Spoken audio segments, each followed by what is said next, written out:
Today is Tuesday, November the 4th, 2025, and we're looking at a big time cool down across the United States heading into the weekend. Some of the coldest temperatures of the season, and that could bring some snowfall to parts of the United States. We're going to identify how much snowfall you could see out your door and where those areas of snowfall will be setting up. And we're going to also be looking at the middle and third week of November and diagnose the weather pattern as we get deeper into the month, because as we get closer to winter, there will obviously be more opportunities for snowfall. So make sure to like the video, give it a thumbs up, share it, and also subscribe to the YouTube channel. We do cover Canada, the United States, and the tropics. So looking at our temperatures here the rest of this week, we're going to be seeing above normal temperatures being favored across the plains and out west in general. So the Rockies, the West Coast, a little bit below normal or near normal with our temperatures. Further east you go, and we're talking about the immediate East Coast. So the Northeast, especially up here,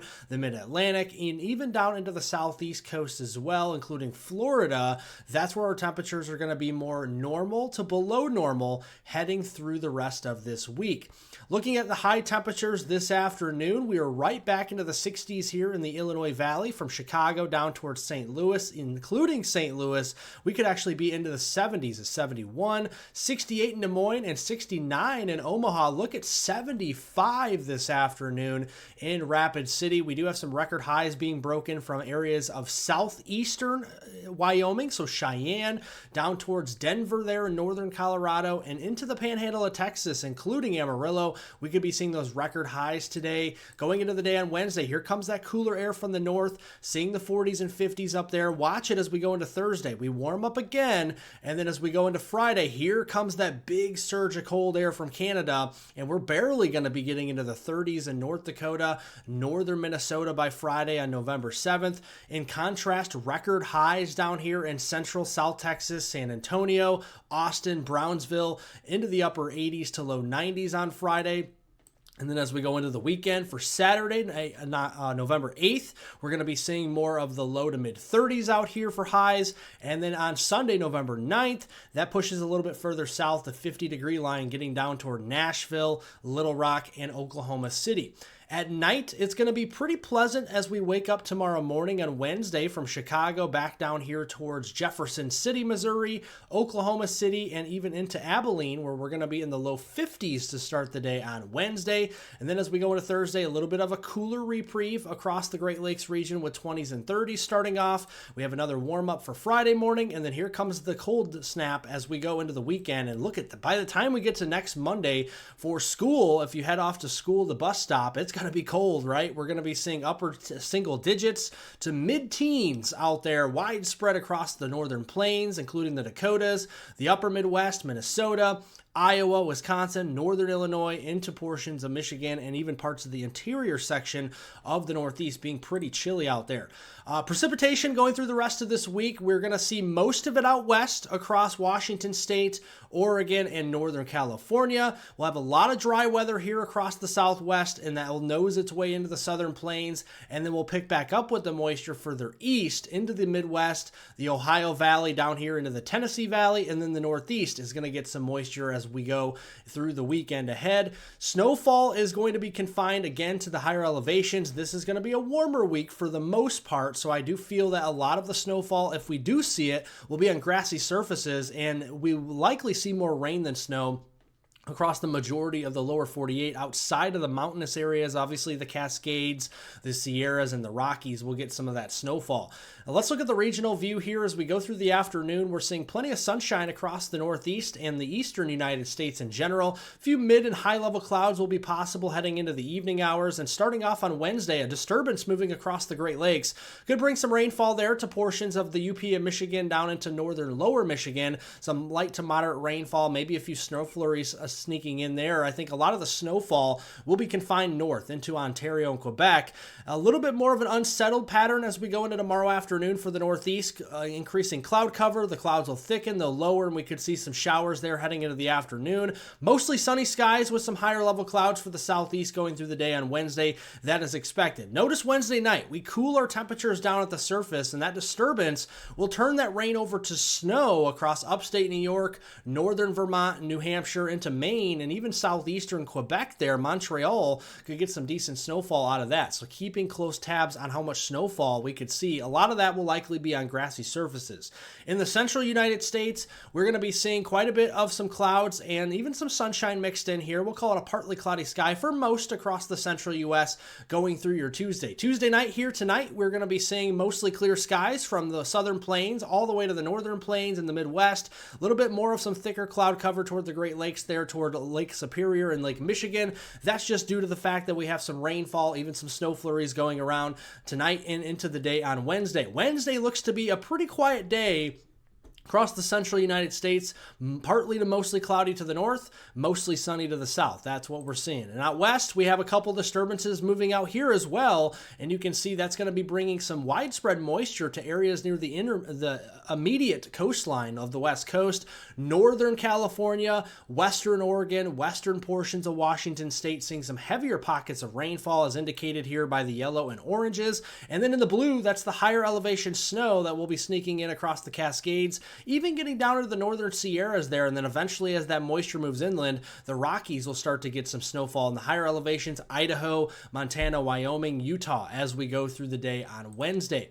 Overall, through the week, we're going to continue to see those storm systems popping in from the Pacific Northwest, bringing the heavy rainfall in the lower elevations, higher elevation mountain snow. We are watching the next disturbance late this week on Thursday afternoon, moving across the Midwest Great Lakes. This could have a little bit of energy with it to produce some thunderstorms, but I'm not really concerned about a severe weather threat just due to the fact it's at an unfavorable time of day. It's coming in Thursday afternoon and evening. The sun is setting a little bit sooner, so that's going to lower the instability, and we're also going to just be seeing a weaker system overall. But looking here at the wind component for the rest of the week, it's going to be a windy week. You typically see this in early, even mid-November, transition of the seasons. You see a lot of wind out there, so make sure to hang on to your hats. It's going to be pretty windy across the Northeast, especially going through mid and late week. Wind gusts could be over 50 miles per hour. Midwest, also into the plains, seeing some gustier winds, especially northern plains. And then out west, with all those storms coming in, we're just going to have a lot of windy days out there, so just make sure that you are prepared for that. Going into next week, we're going to have this big trough in the east, as indicated with the blue and the greens. That's going to typically bring us some unsettled weather and cooler weather, most importantly.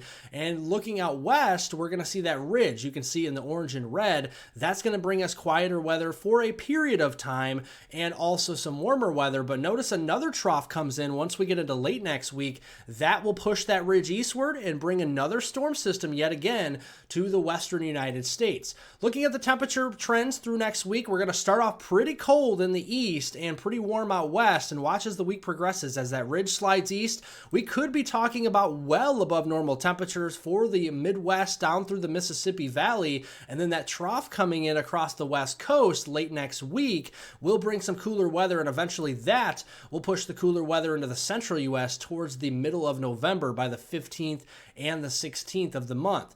Overall, when you average out the 5 days next week, Monday, November 10th through Friday, November 14th, even extending into Saturday, November 15th, we're going to be seeing cooler than normal temperatures as indicated in the blue across the east, and warmer than normal temperatures in the central and western half of the nation, and that's what we're going to be seeing on average next week. Now, looking again at that new storm system coming in late next week across the West Coast, it's going to definitely be causing some cooler temperatures, but also some well above normal precipitation. And this time, the system looks to be a little bit further south. So Central California, Sacramento Valley, Southern California, Southern Nevada, perhaps the Vegas area, down into Phoenix and into Salt Lake City, we're going to see some more precipitation, whereas the east, we're going to be seeing that ridge sliding eastward, and that's going to be bringing us lots of subsidence, so lots of sunny days and lots of dry weather and warmer weather as well. And we look at that next week. Here comes that next big storm here, pretty quiet for most of the week, and then that next big storm comes in. Notice it's further south. You can see the snowfall there in the Sierras, rainfall here in the lower elevations, and that could be heavy, and then another system coming in across the west as well next weekend. We got to watch that system, though. Once it pops in across the west coast by Wednesday, Thursday, where it goes from there, we could have a stronger low pressure up toward Lake Superior with snowfall on the backside. That likely to be further north. Maybe some snowfall in North Dakota, Minnesota, but I think a lot of that will be into Canada, and we have to watch a cold front with that. This time of year, a lot of dynamics with these low pressure systems could be having a potential for some lower end severe weather threats and possibly some locally heavy downpours. The European model is very keyed in on that storm system track from the west to the east as we go into next week, with the rainfall heavy out west, rainfall a little bit lighter out east, and then very heavy snowfall, mountain snow here, Cascades, Sierras, and Rockies, potentially seeing upwards to 4 feet of snow there in some of those areas as we go through the middle of this month. As we go into the third week of November now, we're looking at the long range. That trough that comes in is really going to start to dig southward and dig eastward as well. And as it does, it's going to produce a lot of colder temperatures for the western half of the country, west of the Mississippi River, as we go between the 17th and 24th of November. And what that will do is actually be pretty much in agreement with the GFS model. But what that will do is give us an active weather pattern. We're going to see above normal precipitation. We're going to see potentially some snowfall in the mix here. The GFS extended ensemble much wetter across the central and eastern U.S. Again, whether this is a winter storm setup, that remains to be seen. It kind of just depends on if the cold air meets up with the precipitation to change that over to snow. Otherwise, it'll be more of a rain system. We'll keep track on that once we get closer towards, say, Thanksgiving. That is what we'll be watching. Thanks for watching, everybody. I hope you all have a wonderful rest of your Tuesday out there. Thanks for the support. Make sure to like the video if you liked it. Give it a thumbs up. Share it with a friend, family member, and on social media. And subscribe to the YouTube channel. Again, we cover Canada, the United States, the tropics. We'll have a winter update forecast likely for you later on this week or this upcoming weekend, so stay tuned on that. Otherwise, have a wonderful and safe rest of your Tuesday out there.